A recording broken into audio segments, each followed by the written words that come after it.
Leist Mercantile in Circleville has helped farmers manage risk since 1983. From crop insurance and ag and financial futures trading to property and casualty insurance, Leist Mercantile will help you minimize risks to your farming operation. To learn more, go to leistmercantile.com. Dr. Carl Zulauf of The Ohio State University was one of the authors of the ACRE program. At Commodity Classic, he talked about the historical perspective of the program and looked to the future of how ACRE might fit in negotiations of the new 2012 Farm Bill.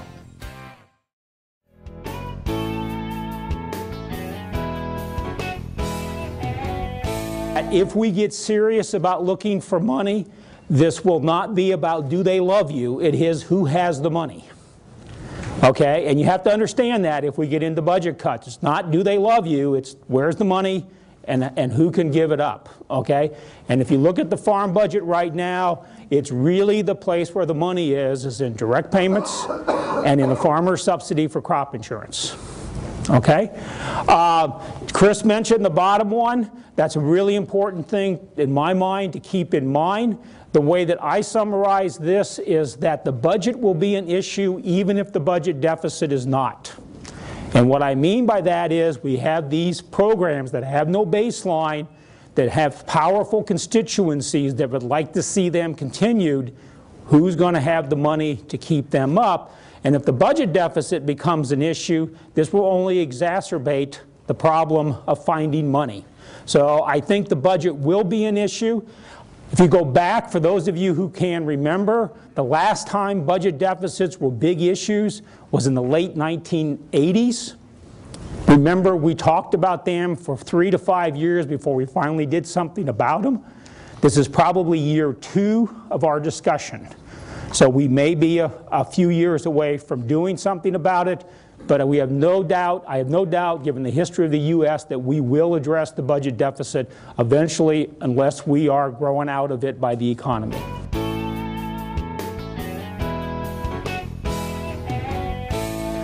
As you probably are not surprised, SURE paid much more in 2008 than it did in 2009. What's important from an aggregate perspective is that 39% of the payments in 2008 were not part of the Farm Bill.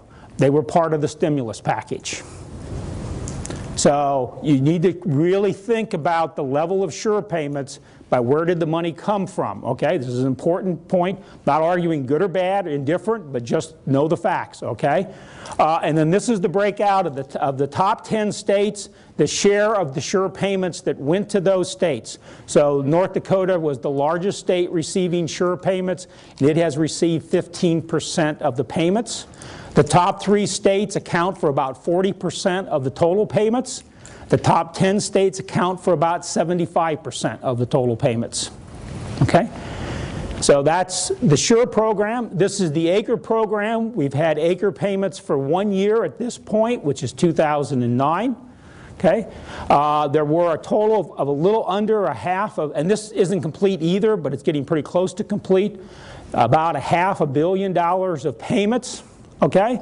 Oklahoma, Washington were the 2 highest recipients, so Oklahoma received 22% of the ACRE payments so far.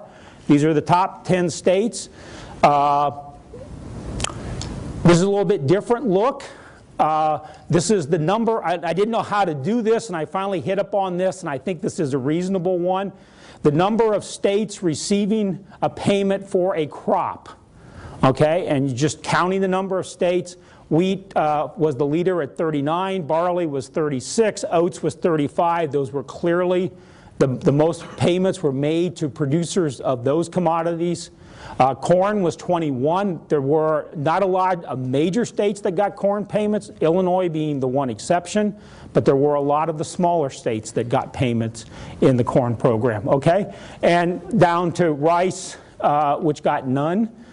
Of the 20, if I remember counting right, of the 26 commodities that could potentially get ACRE payments, 20 of them had at least one state that got an ACRE payment.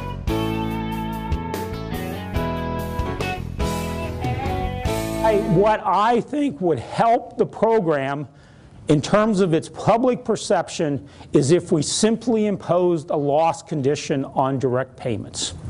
That is, you get the direct payments if you can demonstrate a loss. Now, there's an issue of how you define loss. But once we decide on that, and there are ways to do it, the acre program, for example, has a loss provision in it. So we've demonstrated that we can collectively agree on what is a loss provision over negotiations. Then that would be the condition for getting the direct payments. Okay?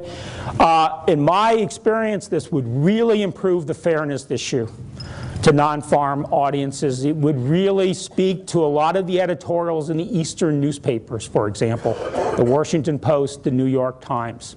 Okay? It will save money. I won't bore you with all the details. Depending on how you run this, anywhere from $1 billion to $2.5 billion a year in savings. So they're talking big money, money that can be used elsewhere, either for farm safety net programs or otherwhere in the Farm Bill, or to pay down the debt. That would be a point of discussion. But this is not a small item, okay? One of the things that this does is we have a SURE program that Chris alluded to, does not have a baseline. If you put a loss payment on the direct program, it becomes a lot like the SURE program. Okay? It really starts to act like the SURE program in many respects.